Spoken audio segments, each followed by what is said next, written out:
Perkenalkan, nama saya Melinda Wijaya dengan NIM 4611422060.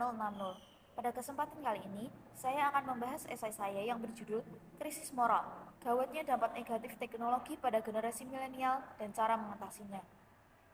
Pertama-tama, saya akan membahas akar permasalahan dari krisis moral, yang diawali dengan adanya perkembangan teknologi. Semakin majunya zaman, seiring berkembangnya zaman, teknologi pun semakin maju. Nah, perkembangan teknologi ini yang menyebabkan kita masuk era globalisasi pada saat ini.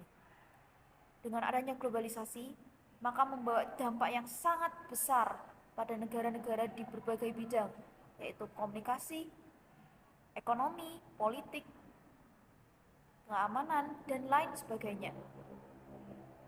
Sejalan dengan itu, globalisasi juga membawa dua dampak, yaitu dampak negatif dan positif. Pada saat ini, saya akan membahas mengenai dampak negatif globalisasi, yaitu krisis moral. Kita akan membahas mengenai penyebab krisis moral. Apa itu penyebab krisis moral?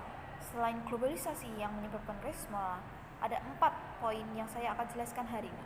Yang pertama, tidak semua siap menghadapi perkembangan teknologi yang begitu cepat. Hal tersebut dapat tercerminkan dalam sikap-sikap yang tidak sesuai dengan norma dan peraturan yang berlaku di negara tersebut. Hal tersebut dikarenakan mereka menghadapi perkembangan teknologi yang cepat, namun mereka tidak siap. Yang kedua, sulit untuk menyaring yang ada di internet. Pada saat ini, semua informasi dapat kita cari di dalam internet. Kita dapat menemukan apa saja yang kita cari, bahkan yang tidak kita cari pun dapat kita temukan di dalam internet. Namun hal tersebut justru membuat dampak negatif, karena terkadang informasi-informasi, hal-hal atau tindakan yang ditampilkan di internet tidak sesuai dengan umur mereka. Yang ketiga, tidak adanya pengawasan dari orang tua. Generasi milenial saat ini, bahkan anak-anak kecil yang baru belajar berbicara, baru belajar berjalan, ataupun yang sudah belajar di bangku sekolah dasar atau di bangku sekolah menengah pertama, mereka terkadang tidak mendapatkan pengawasan dari orang tua, yang mana itu sangat penting karena informasi apapun yang bahkan tidak sesuai umur mereka tersedia di dalam internet. Yang keempat, tidak adanya bimbingan dari orang tua. Ini masih berkaitan dengan pengawasan orang tua. Bimbingan ini ketika generasi milenial melihat informasi, hal-hal, tindakan, kata-kata yang tidak pantas atau informasi yang bukan untuk usianya di dalam internet, orang tua harus membimbing, mengarahkan apakah hal tersebut baik atau tidak, apakah hal tersebut patut dicontoh atau tidak.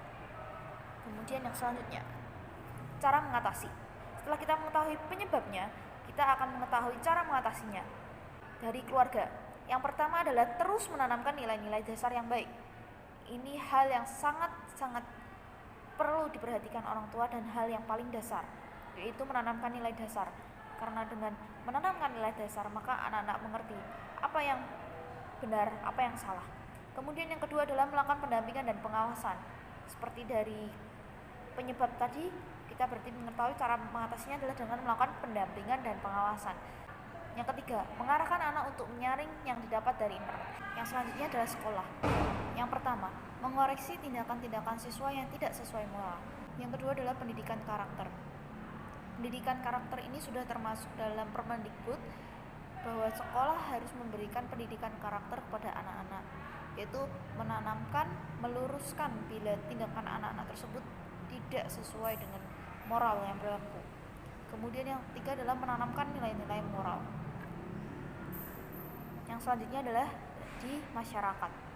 Masyarakat juga memiliki tugas dalam mengatasi krisis moral di dalam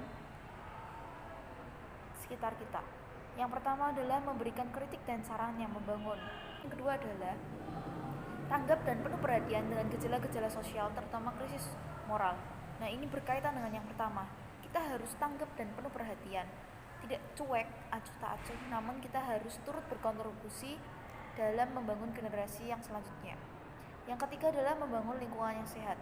Nah, ini membangun lingkungan yang sehat ini harus dilakukan dengan kesadaran penuh, yaitu kita harus mencontohkan tindakan, kata, hal-hal yang sebaiknya mereka lakukan dan tidak mencontohkan yang tidak seharusnya mereka lakukan.